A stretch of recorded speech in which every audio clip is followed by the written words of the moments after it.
True story, real quick. Used to work at a copy print shop. Two guys came in, used a computer to type out a note they would hand to a teller at a bank to rob it. Sent it to print. It went to the employee printer behind the desk rather than the public printer. We were able to stall them long enough for the cops to come and arrest them. On that note, what's the dumbest thing you've seen a criminal do? Story 1. A couple of years ago, I had back surgery and was prescribed 3 days' worth of Vicodin. Well, they got left in the center console of my truck and just stayed there in the prescription bottle. One Saturday morning, a week or so after the surgery, I went out to pick up the paper off the driveway about 7 a.m. I noticed a towel I normally have in the truck was lying on the driveway, so I went and picked it up to put it back in the truck, thinking it may have gotten caught on something when I was getting out. I went to put it back in the truck and realized my truck had been ransacked. I couldn't find any forced entry, so I must have left it unlocked overnight, and the only thing I noticed that was missing was maybe $2 and change and a very cheap Harbor Freight mini flashlight. I wasn't going to do anything like report it to the police since it was no damage and just a couple of items taken. That was until about 15 minutes later when I saw my neighbor checking both his vehicles as one of his had also been ransacked. Called the sheriff's office and told them what transpired, and they said they'll send a deputy out, but didn't know when it would be. However, about 10 minutes later, a deputy sheriff shows up. He asked me my name, told him, and then he pulls out a prescription bottle asking, did this belong to me? I had totally forgotten about the bottle being in the truck, and I told him yes, but the bottle was empty. The bottle should have had 5 pills in it, as I had taken one, and it was one every 12 hours or for 3 days as needed. Apparently, the persons that found my truck open was going through the neighborhood looking for stuff, and when he found my pill bottle, he proceeded to take some or all of the pills and passed out in a driveway of a car thing he was ransacking. The deputy said since the pharmacy was not open yet, they had no idea who I was or where I lived, so when they were planning to contact the pharmacy when it opened, but the dispatcher recognized my name from calling in the auto burglary as they had it from the deputy when he told them to contact the pharmacy. The deputy told me the suspect, who was known to them, was on the way to the hospital because of the narcotics, and when he was going to be released, he was going to be booked into the jail as they had already about 5 victims of auto burglaries. There may have been another person involved that had left the area as he had more than $2 in change on him, but my flashlight was still missing.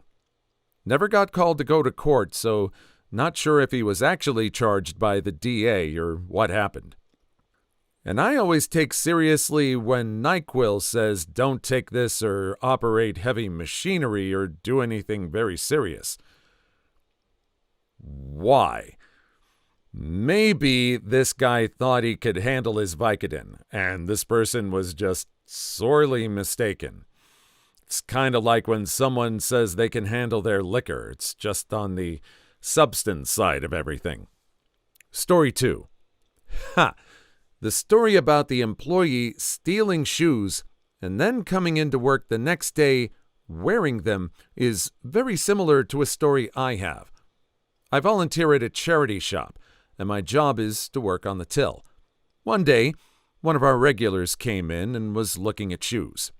The way it was set up, I could see the shoes on one side of the rack, but not the other from where I was at the desk. She was on the side I couldn't really see. I noticed her looking at and trying on shoes, although I couldn't see the specific ones she was trying on, and thought nothing of it as I rang a couple of other customers up. I looked back over to the shoe rack once I was done. She's gone.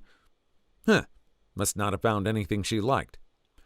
I also keep the shop's Facebook page up to date, and had been planning to post a picture of those lovely, distinctive bright white sandals on the page. Nobody was in the shop anymore, so I took the opportunity to go snap a photo. I rounded the shoe rack to look where I knew they had been earlier. They were gone. I looked around the shop thinking maybe someone had thought about buying them, then changed their mind and put them somewhere random, but they were nowhere to be seen. I asked my coworker, who was at the door ready to greet customers, if he'd seen anyone leave with them. The horror on his face. She had walked out with them in her hand because she was so blatant about it. He assumed she must have paid for them and didn't think anything of it. We both knew what she looked like. As I mentioned, she was a regular. We immediately informed our boss, and she thanked us for letting her know.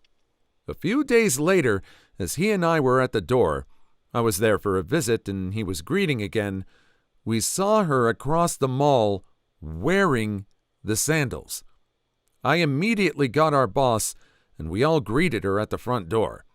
My manager complimented her shoes and then asked if she bought them here, to which she happily responded, yes. My manager then asked slowly, "Did you pay for them?" Cue a confused look from the customer. "Of course." "Are you sure?" The customer left, telling us she would go and get the receipt. She hasn't been back since. Now, I'm not saying to break the law. That's not what I'm saying, but this just proves that confidence can get you into a lot of situations, good and bad. There was one video where these two guys proved that if they just carry a ladder and a clipboard, they can pretty much get into anywhere. They walked into a movie theater for free because people thought they were doing construction work. Story 3.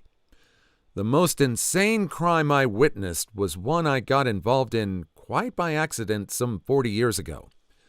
My buddy and me was picking up a bedridden patient from a hospital in Copenhagen along with his wife to bring them home. My buddy was in the stretcher room with the patient, and I was driving the ambulance with the wife sitting beside me. Suddenly, she points at a beautifully restored Buick from somewhere in the 50s and says, "That's our car driving there," almost in a voice of someone saying there's a cloud in the sky. I looked at the car and then at her and asked who was driving it. She didn't know. She knew that they hadn't let anybody borrow it. I immediately got on the mic to our dispatcher and told him to contact police while at the same time turning the ambulance around to follow. Then I informed my buddy about what was going on. So we followed the car all the way to the town hall square, all the while updating the dispatcher on our position. When we turned left to follow the main road out of town to the north, police had stopped all traffic, pretending to just check driver's licenses and then letting people drive on. The car thieves apparently tried to play it cool and calmly followed the line and handing the officer a license when he asked for it. Then he asked the driver whose car it was, and the thief said that it belonged to name of real owner and that they were just borrowing it. I guess they looked at the registration paper for the car to see who it belonged to. The officer then pointed to us and said, "Do you see that ambulance 2 cars back? Well, the woman sitting next to the driver is the wife of the owner, and the owner is in the back of the ambulance. Would you care to reconsider your statement about borrowing the car?"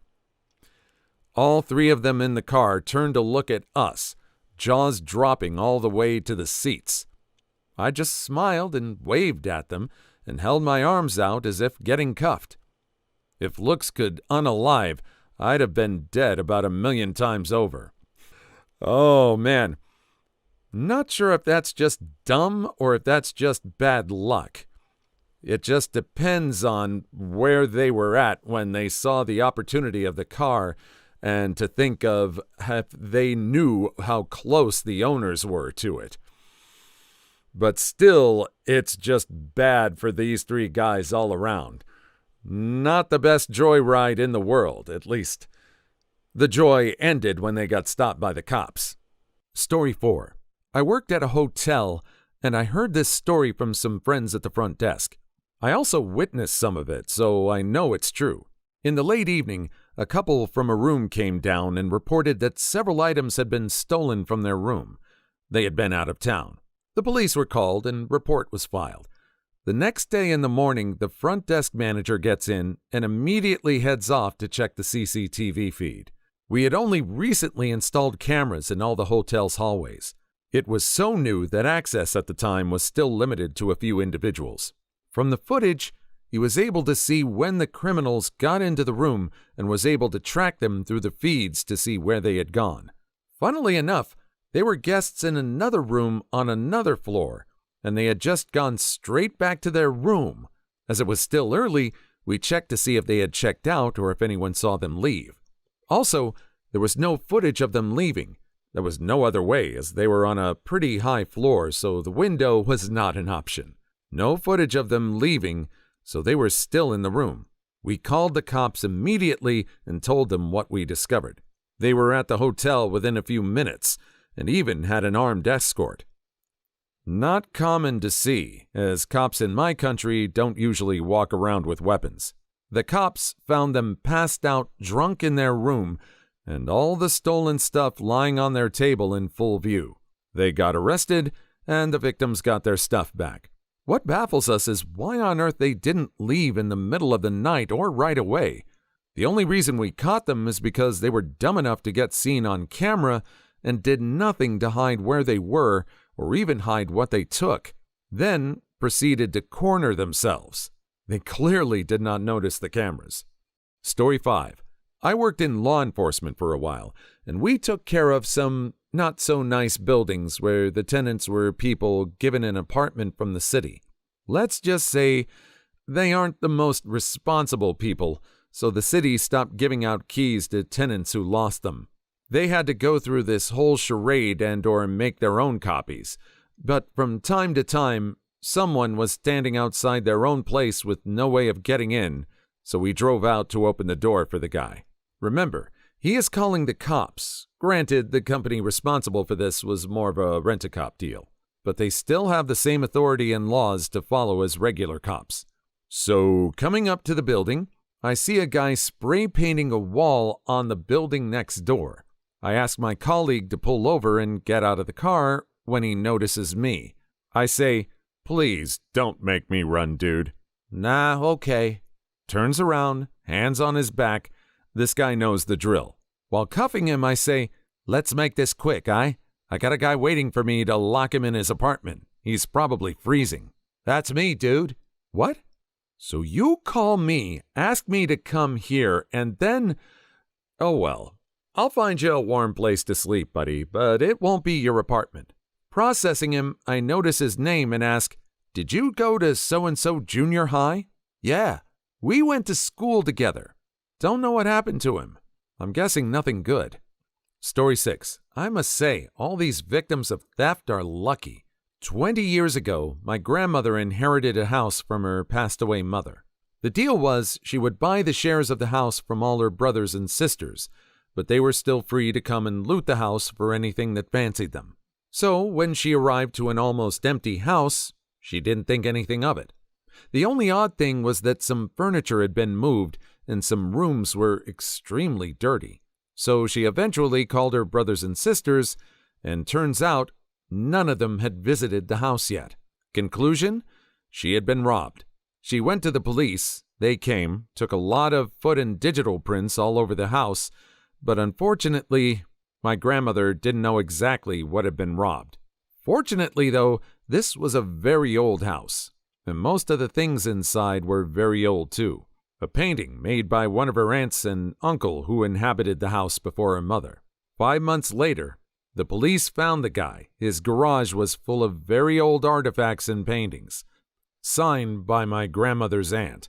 It took years for the guy to be arrested and sent to court, and some more years to finally send him in prison without having to pay for reparations.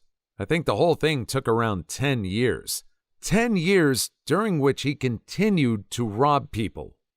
Well, unfortunately, as the saying on the statue goes, justice is blind. It doesn't say justice is swift. Justice is swift, I think, is a phrase that gets used in the movies and TV a lot. And it's usually by some character that's outside the law, like Judge Dredd or something like that. It was good that, fortunately, After a while, the items were able to get returned, even if it took a while. Story 7. One of my favorite personal examples comes out of my old high school. It was not a well-maintained building, as our school district was perpetually out of money. Thanks for that, Alabama. And many parts of it were in disrepair, including various parts of the floor. One of the students was Douglas, known as Dougie, known to be something of a punk and a thief, stealing stuff from other students' lockers by virtue of being a surprisingly good lockpicker/safecracker type.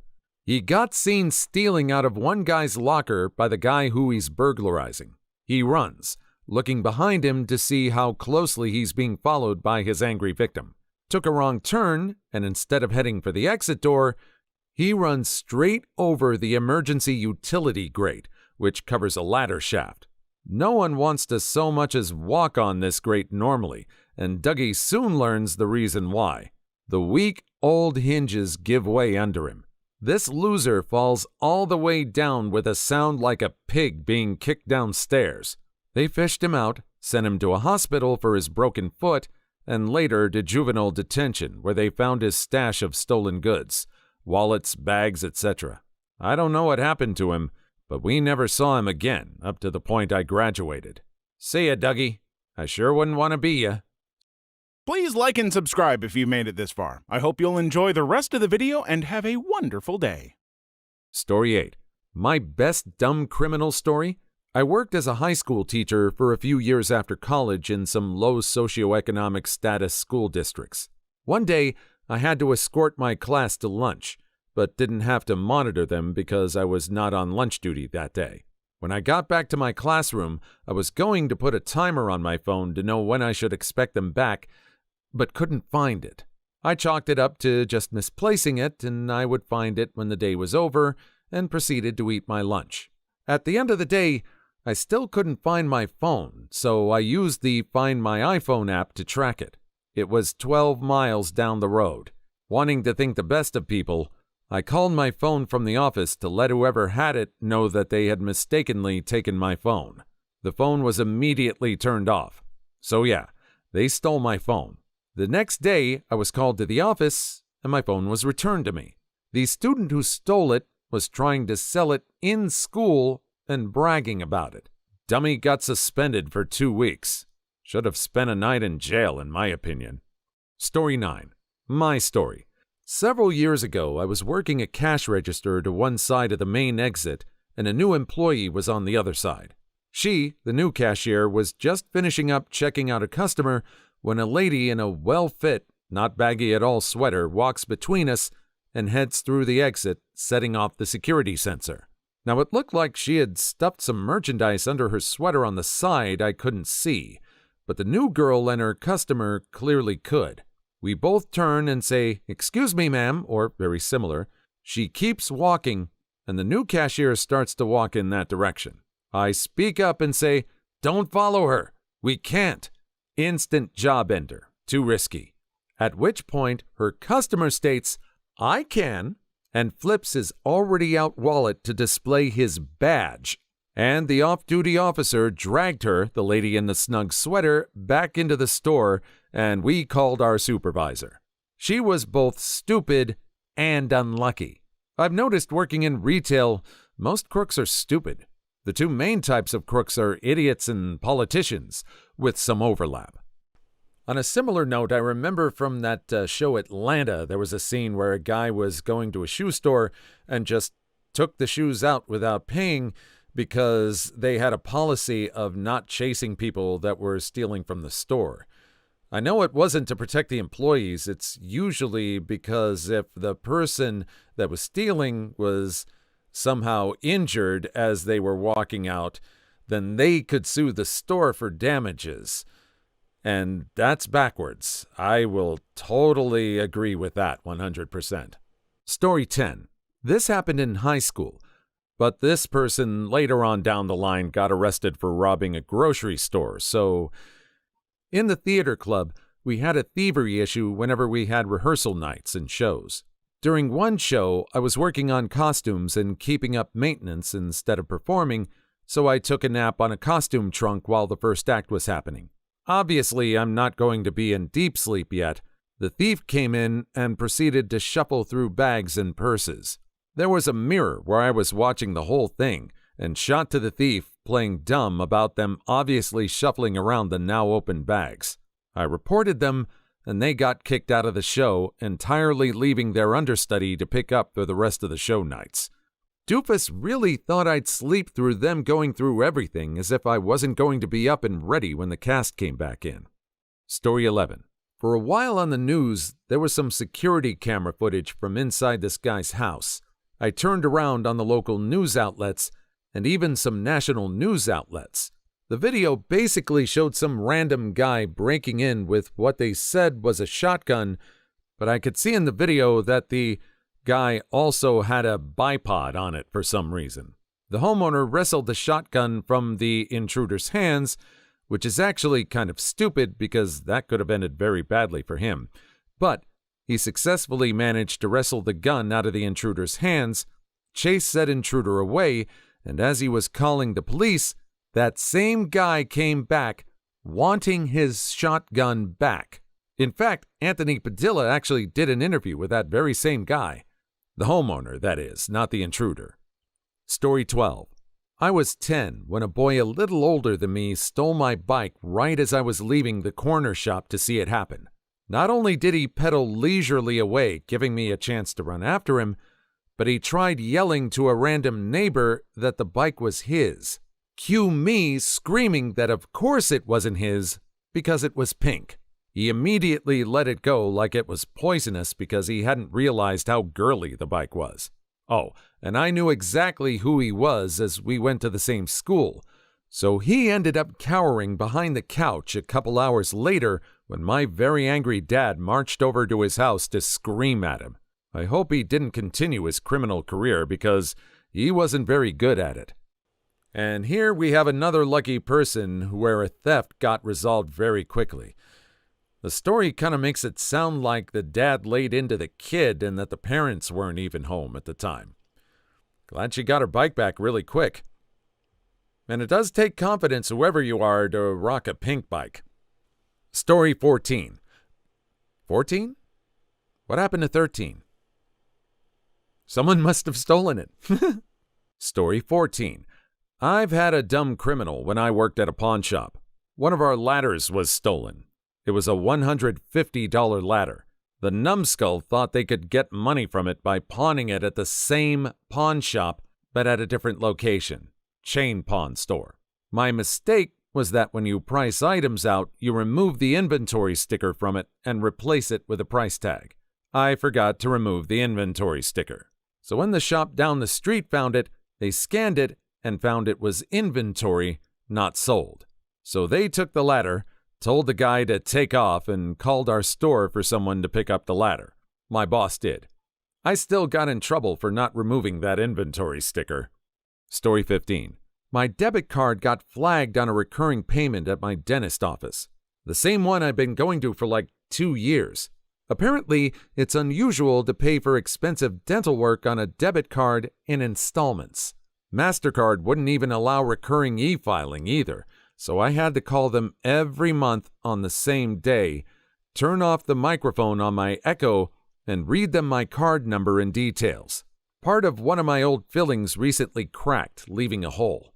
But thankfully, I've been saving, so hopefully I can pay it off all at once.